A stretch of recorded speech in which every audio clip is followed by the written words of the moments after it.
जब एनडीए के हमारे प्रत्याशी हमारे भाई महेश पासवान जी के लिए जब मैं आप सबका आशीर्वाद मांगने आया, ऐसे में सिर्फ आशीर्वाद ही नहीं मांगूंगा, कुछ जानकारी है जो तथ्यों के आधार पर, कुछ जानकारी है जो तथ्यों के आधार पर आप सबके साथ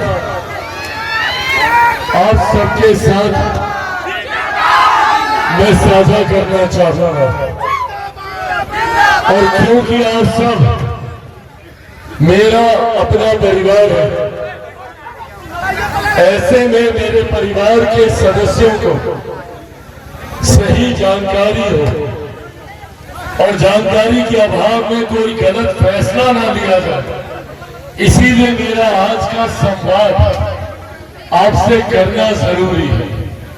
साथियों, आज कम से कम 12-1 दिन हो गए हम लोग को प्रचार करते हुए। नामांकन सभाओं से हम लोगों ने शुरुआत की थी और अब चुनावी सभा और अब धीरे धीरे पहले चरण का मतदान भी होने को आ जाएगा। 4-1 दिन के बाद प्रचार भी समाप्त हो जाएगा पहले चरण को लेकर। ऐसे में इतने दिनों जो अनुभव रहा, अलग अलग प्रचार को लेकर, अलग अलग सभाओं में जाकर, दिवाली छठ महापर्व के दौरान सार्वजनिक मंचों पर जाकर, जहां भी हम लोग गए, हर एक जगह जो रुझान मिले, जो जानकारी सामने आई, उससे एक बात तय है, एक बात स्पष्ट है कि 14 नवंबर को जब परिणाम आएंगे तो बिहार में एक बार फिर से एनडीए की सरकार बनने जा रही है, इसमें कहीं कोई संदेह नहीं। और यह हकीकत है, 1% इसमें संदेह नहीं। और ये बहुत ईमानदारी से मैं आपको बताऊं, क्योंकि हम लोग के पास भी अपने आंकड़े आते हैं, सर्वे की रिपोर्ट आती है। इस बार ना सिर्फ एनडीए की सरकार बनेगी, बल्कि एक मजबूत सरकार बनेगी।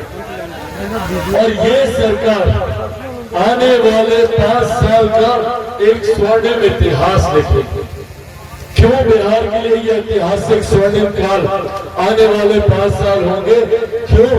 क्योंकि एक तरफ जहां केंद्र में मेरे प्रधानमंत्री नरेंद्र मोदी जी के नेतृत्व वाली एनडीए की सरकार है, तो वहीं बिहार में मुख्यमंत्री नीतीश कुमार जी के नेतृत्व वाली एनडीए की सरकार बनने जा रही है।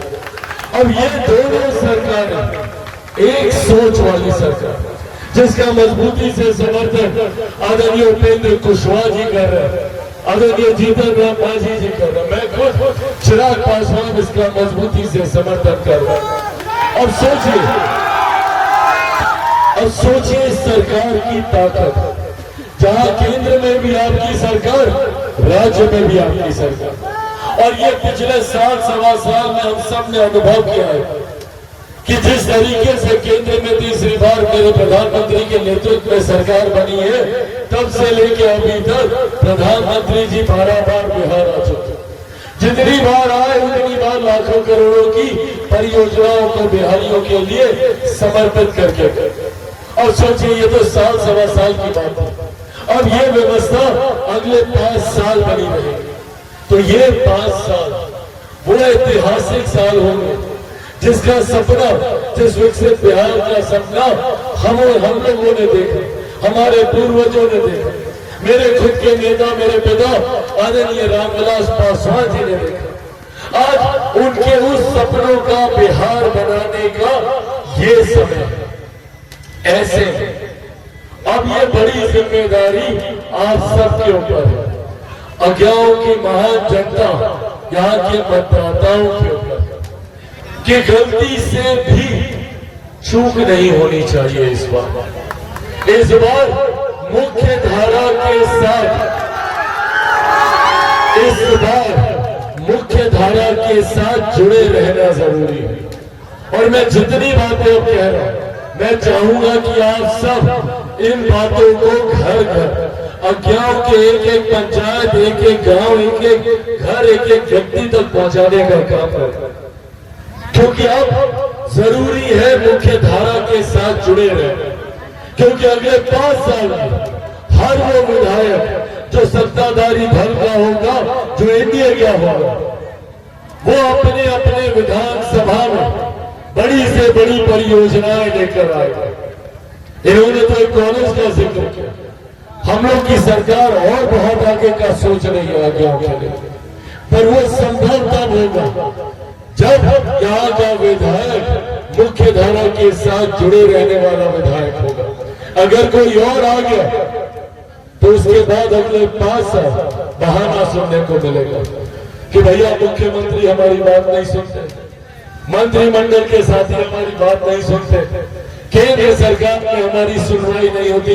अरे तो भैया क्यों चुनना ऐसे व्यक्ति को जो आपको 5 साल सिर्फ बहाने देने का काम करे। चुनिए ऐसे व्यक्ति को जो पढ़े लिखे, जानकार, जो कल को जब यहाँ से जीत कर जाएंगे तो मुख्यमंत्री जी के बगल में बैठकर आपकी समस्या का समाधान करेंगे, प्रधानमंत्री जी से संवाद साधकर आपकी समस्या का समाधान करेंगे, हमारे साथ दिन रात रहकर आपके लिए प्रसंस्करण के यहाँ पर उद्योग लेकर आएंगे, मांझी जी के बगल में बैठकर उनके मंत्रालयों की स्कीम लेकर आएंगे। तो जरूरी है ऐसा विधायक चुनकर हम लोग दें जो हमारे क्षेत्र के लिए काम कर सके। और इसमें जात पात धर्म नजर से उठकर यह आग्रह मैं आप सबके माध्यम से चाहता हूं हर व्यक्ति तक जाए, क्योंकि अगला 5 साल अगर हम लोगों ने खो दिया तो ये मौका फिर हाथ नहीं आएगा। जहां केंद्र में हमारी सरकार, बिहार में हमारी सरकार, हम लोगों के मंत्री सब, और यहाँ पे खास तौर पे जितने मेरे पासवान भाई, जितने मेरे परिवार के लोग हैं, और सबसे आग्रह है एक एक घर, एक एक परिवार तक मेरी इन बातों को जाना चाहिए और सुनिश्चित कीजिए कि कोई भी पासवान घर परिवार व्यक्ति नहीं, हर वो व्यक्ति जो मेरे नेता, मेरे पिता आदरणीय रामविलास पासवान जी को सच्ची श्रद्धांजलि देना चाहता है, तो उनके लिए मेरे भाई महेश पासवान जी को यहाँ से जिलाना जरूरी है। और यही आग्रह मैं सिर्फ अपने पासवान भाई से ही, अनुसूचित जाति हर वर्ग से आने वाले हर व्यक्ति से करना चाहता हूं, क्योंकि ये लड़ाई किसी जात की नहीं है, ये लड़ाई बिहार को फर्स्ट और बिहारियों को फर्स्ट बनाने की लड़ाई है। हर किसी को मुख्य धारा के साथ जोड़ने की लड़ाई है, और ये मौका है हम लोगों के पास, ये मौका है हम लोगों के पास कि आज हम लोग एक ऐसे मजबूत व्यक्ति को चुनकर भेजे जो आपके भाई चिराग पासवान को भी मजबूती देने का काम करे। आप सब जानते हैं कि बड़ी बड़ी ताकतें लगी हैं चिराग पासवान को समाप्त करने में, हमारी राजनीतिक हत्या करने में। कई लोग हैं जो चाहते हैं कि चिराग पासवान समाप्त हो जाए ताकि बिहार फर्स्ट और बिहारी फर्स्ट की कोई बात न करे। कई लोग हैं जिन्होंने षड्यंत्र रचा चिराग पासवान को समाप्त करने के, पर जो चिराग पासवान को समाप्त करना चाहते हैं वो भूल जाते हैं कि चिराग पासवान शेर का बेटा है, रामविलास पासवान का बेटा है। ना टूटने वाला हूँ, ना झुकने वाला हूँ, और डरता तो भैया मैं किसी से नहीं। जितनी ताकत आजमानी है आजमा, सर पे कदम बांध के निकला हूँ कि जब तक बिहार को विकसित राज्य नहीं बना दूंगा तब तक मैं भी चैन की सांस नहीं लूंगा। पर इसमें इस संकल्प मुझे जरूरत है आप सबके साथ। एक तरफ हमारा गठबंधन, मेरे प्रधानमंत्री जो सबका साथ, सबका विकास, सबका विश्वास, सबका प्रयास की बात करते हैं, जो सबको साथ लेकर चलने की बात करते हैं, जो महिलाओं के सम्मान के लिए शौचालय बनाते हैं, उज्ज्वला योजना दिलाते हैं, कोई गरीब परिवार इलाज में आर्थिक संकट की वजह से इलाज के अभाव से न रह जाए, आयुष्मान योजना दिलाते हैं। मेरे नेता, मेरे पिता आदरणीय रामविलास पासवान जी ने कोई गरीब परिवार बिना राशन के न रहे, प्रधानमंत्री गरीब जन कल्याण अन्न योजना का निर्माण किया। आज उनके मेरे प्रधानमंत्री मुख्यमंत्री नीतीश कुमार जी की देन है कि आज देश में और बिहार में एक बड़ी आबादी को और देश में 80 करोड़ लोगों को मुफ्त में अनाज दिया जा रहा है।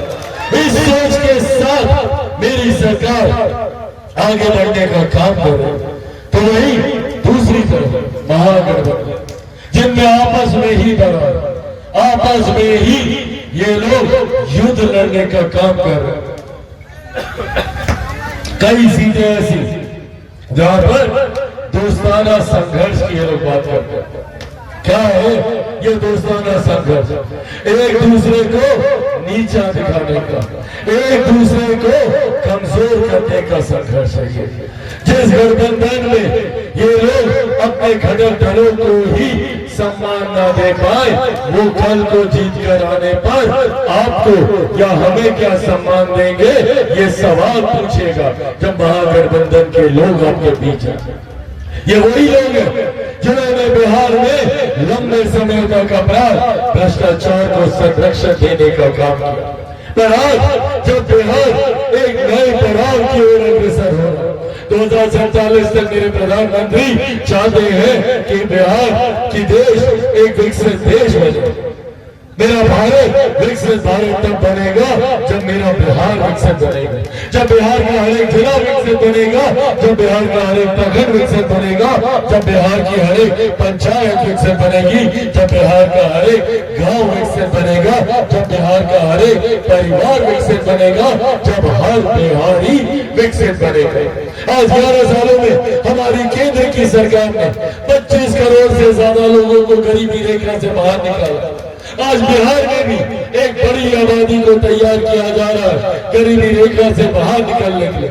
प्रति व्यक्ति आय को बढ़ावा देकर ये प्रयास किया जा रहा है कि ज्यादा से ज्यादा गरीब परिवार बिना जात पात धर्म मजहब देखे वो मुख्य धारा के साथ जुड़े।